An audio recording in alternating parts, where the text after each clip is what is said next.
Welcome back to another episode of Before You Buy, the show where we give you some straight-up gameplay and our first impressions of the latest games releasing. Today, I'm taking a look at the highly anticipated Fallout London mod for Fallout 4. Ever hear of Enderreal for Skyrim? It's basically that, but for Fallout. It's a massive total conversion that completely overhauls the game with a new setting, new gameplay mechanics, new enemies, new weapons, new everything. It's super ambitious. It's basically another game. I love a good total conversion mod. They're basically the holy grail of video game mods. Many are attempted, few actually ever come out, but when they do, you better believe I'm there. When dedicated fans go in and completely transform a game into something new, that's exciting to me, especially when they're using a setting as rich with possibility as Fallout. The idea of a Fallout game set somewhere other than the continental US is so intriguing because it means that everything is new again. As much as I love these games, the world building does start to feel a little small at times, so having a game where there's none of the established factions like Brotherhood of Steel, it's very exciting.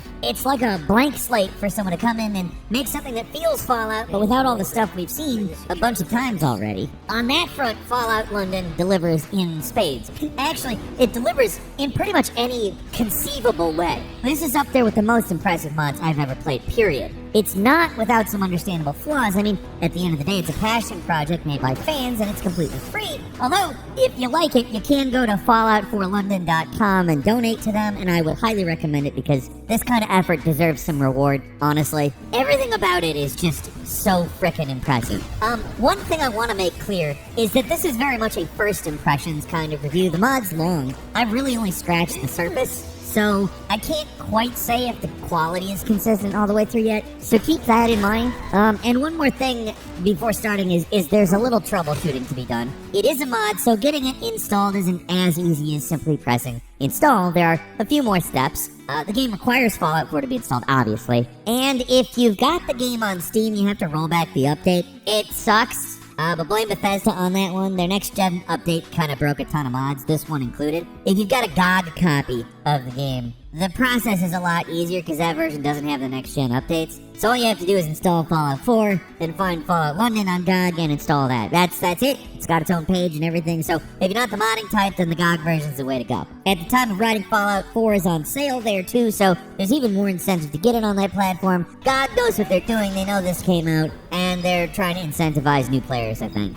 Definite smarties over there. And it worked, too. I bought Fallout 4 on GOG just to see how much easier it is to install that way, and yeah, it is much easier. There's one other issue I do want to address up front. When I started playing the mod, I experienced a whole lot of crashes at first. It happened after the introductory train ride and happened pretty consistently from there. If you're playing the mod and it's crashing, there is a solution.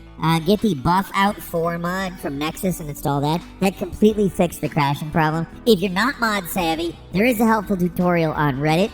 It's written by Status Jellyfish 213. Just follow their instructions, you'll be fine. I know this is getting into like guide content or whatever, but the crashing is a consistent problem right now, and it's got a very easy solution, so wanted to address it. I'm sure it'll get fixed later, but this is a mod, I have to remind. And, you know, on that token, let's start talking about it, rather than how to install it. It changes just about everything. You're obviously on a new landmass. It's London. The devs say it's about the size of Boston and Far Harbor combined, and I believe them because it does feel gigantic. There's new London-flavored factions, some simple ones like hooligans. They're replacements for raiders. But there's others that are more heavily themed, like the mod like Isle of Dogs Syndicate. And I mean like British mod style, not like game mod. Look it up if you don't know, it was a thing. There's the Beef Eaters, who are literally cannibals. There's a naval-themed Jack Tars, and those are just the enemy factions. There are ones you can work with, like the Vagabonds, the World War I soldier like Tommies. There's the wealthy gentry and the revolutionary fifth column. There's guys cosplaying as King Arthur and anarchists called the Pistols. A lot of factions, a lot of characters. Where the original Fallout games go so heavy on Americana, Fallout London does the same thing for England. English culture is everywhere in this mod. Everything has been given a much more English coat of paint that makes everything old feel new again. The Pip-Boy has been replaced with the Attaboy. It's an analog device. Does all the Pip-Boy stuff, but with new animations. It's got new computers. They're replaced with Turing PCs that look like the Amiga. The attention to detail here is just absolutely astounding, and all the new stuff fits in really well. It doesn't stand out like a lot of mods tend to, and that's a good thing. I'm not saying that is a bad thing. It feels like a professionally developed thing. Every single character fully voiced, and rejoice because they've completely reworked the dialogue system here to be more like the older Fallout games. It's pretty much exactly like Fallout New Vegas, and for me, that's a big improvement. We're back to a silent protagonist, but having all these options for dialogue is a lot more satisfying. I can't even imagine how much work it must have been to get all these voice performances in the game. There's a lot of it, and most characters have additional dialogue just for flavor. Not all the voice acting is excellent. Some of it sounds a little amateurish. Not bad, but not great either. At some point, they're gonna have to realize that Falcon is a pretty good voice actor. Could easily do a small part in one of these things. Come on, man. Off you go. But for the most part, it's actually quite good. Like, really good. Way better than you'd expect. There's even a few real actors they commissioned to do voices, which is badass. They got a former doctor, as in Doctor Who, to narrate the opening War Never Changes spiel, and it's absolutely perfect. In general, the game feels like they're trying to incorporate the best aspects of Fallout New Vegas into Fallout 4, and man, it works. You got the better shooting combined with a more dialogue-heavy quest-focused game with a ton of factions to work with, all with their own competing objectives. It's good. Right from the start, you're given the option to either work with the Vagabonds, a Peaky Blinder-style game, or the Thames Folk series of quests. So the game's already starting off pretty open-ended with the story. You're gonna want to do those quests at the start, though, because the game's pretty unforgiving at first. I played on normal, which is, it's a pushover difficulty level in Fallout 4, but in Fallout London, oof, I'm constantly getting killed by anything and everything. For one thing, the game starts you off with two pretty serious negative traits that can only be removed by advancing the main quest line, and for another, this game is just tougher in general. They start you off with basically nothing, getting resources is tough early on, ammo's scarce, everything's expensive, and healing comes at a premium. I mean, at least you can still sleep to restore health, but when you sleep, you also run the risk of running afoul of one of the game's new starting traits, Sleepwalker, which makes you wake up in just random places. It's a good idea, and I like it, but also, wow, when I say random, I mean random. I mean, it's a great new little wildcard perk, you know? Throws in this layer of unpredictability. I really do like it. The actual gameplay is mostly the same, you just have to be more careful. Guns are very lethal, especially shotguns, and you'll be relying on food a lot more than stim packs because these things are extremely expensive and hard to come by. There's no NHS to save you in this version of London. We're talking post-apocalypse, baby. National Health Service ain't funded. Go buy some frickin' food. Really, all resources are pretty stingy at first, which for me makes the game actually a lot more interesting. But it's too much of a slog. You can always turn the difficulty down and make it a little more in line with the original Fallout 4. One thing that really impressed me is all the new weapons. Just from the little I've played so far, there's a ton of new guns. They look totally unique. They have new reload animations, and they get fancy with close-range weapons. Like there's a switchblade that you twirl around your hands while you're idle, which is way above and beyond what you would expect from a mod.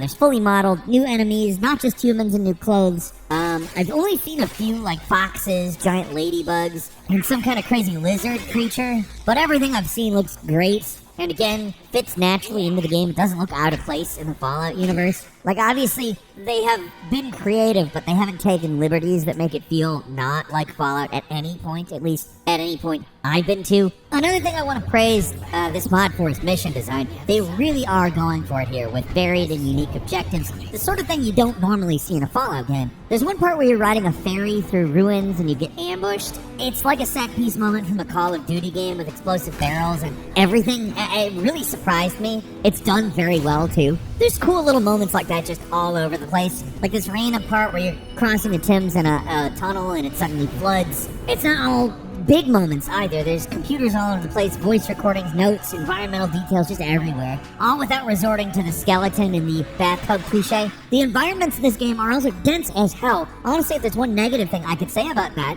it's that some of these places are actually too dense. It can be hard to tell where you should be going or where you can pick up items. A lot of locations are overgrown and full of garbage, which makes them look very realistic as ruins, but sometimes actually a little difficult to navigate. I'm not used to this amount of detail, and that's both a compliment and a criticism, I guess, but not a big criticism. It's more of a compliment, I think. I guess that's kind of a common problem with this type of mod, but I'll take an open world game that's obscure and confusing to navigate than one that's just constantly holding my hand the whole time and has a bunch of big empty environments that are easy to, find everything in because they're just noticeable. Like, yeah, you'll probably get lost or struggle to follow a waypoint once in a while in Fallout London, but not a major issue in my opinion. There are companions as well, including a dog named Churchill. There's Fallout 4's settlement system, which I have not gotten the chance to try yet, so I don't really think I can comment on it. But there is also crafting with an English twist. There's a tea crafting station now. Does not get more English than this. I have to give special mention to the world design. I know I've said things about it already, but it's really, really fantastic. I love the more muted, earthy colors of London, the foggy streets, the overgrown yet also dead back alleys. The place just has a unique visual identity that feels right, and it's a lot of fun to explore because it feels so much like a real place rather than a random collection of hotspots. Again, that sometimes makes it difficult or confusing to navigate, but I can't deny how great this mod looks almost all the time. Sure, there's moments where the graphics get a little weird or maybe off, but for the most part, it's actually a visual improvement over Fallout 4. I especially like the new torchlight that actually projects a light forward. They also managed to do something that eluded Bethesda for years, climbing ladders.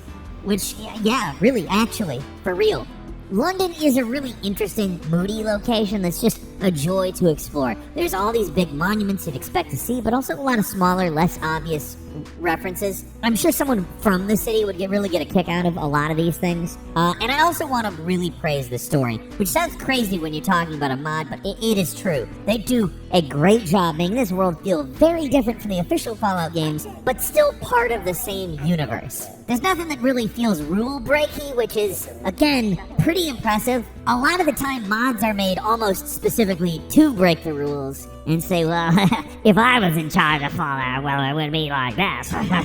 But it's not about reinventing the wheel. It's about giving us a very, very British wheel that is maybe a little more polished than the previous wheel. Right from the start, we're given a lot to chew on with this enigmatic villain, secret labs, a lot of warring factions. Compared to the regular Fallout games, there's a very English focus on class warfare here, with the gentry ruling over London from their ivory tower while everyone else is outside barely scrapping by. The backstory is even pretty interesting. Unlike the US that seemed mostly to be trucking along before the bomb spill, the UK was practically in total freefall before the Great War. There was apparently a European civil war that causes hyperinflation, meaning that people were using train tickets as currency before the bomb spell. So yeah, things were bad and it only got worse, which is a very English way of looking at things. It sounds like an Ingsoc-like government took over near the end. Books were getting banned. There's a pretty fascinating backstory overall that I'm looking forward to seeing more of, and that's really my feelings in general. I'm really excited to play more of this mod. I think it is fantastic, and it is one of the, if not the, most ambitious among the mods I have ever played. Getting it working if you got the Steam version of Fallout 4 can be a little tricky, but there is stuff to get past that at time of writing, so there's hurdles, but the hurdles are worth it. It's not just an all-new Fallout game, it's free, and it's honestly better than the mainline games in a few ways. It's also worse in a couple ways, but that's easy to overlook because it's a mod, a free fricking mod, which I mentioned this earlier. You can donate to the team via their website. And if you end up playing this one and liking it as much as I do, I really, really recommend you do that because they deserve some major reward for this and they can't sell it, obviously. So some donations in appreciation of all their hard work are certainly probably welcome on their side. Seriously, I cannot get over how impressive this entire package is. If you have any interest in Fallout games at all, then you at least have to check this out. It's free. Huge advocate for this one. Love it so far. I'm assuming I'm gonna love it all the way through just because what I've seen so far is just absurd in its detail. And usually when you start from that, it's not really too hard to keep it rolling. That's all for today. Leave us a comment. Let us know what you think.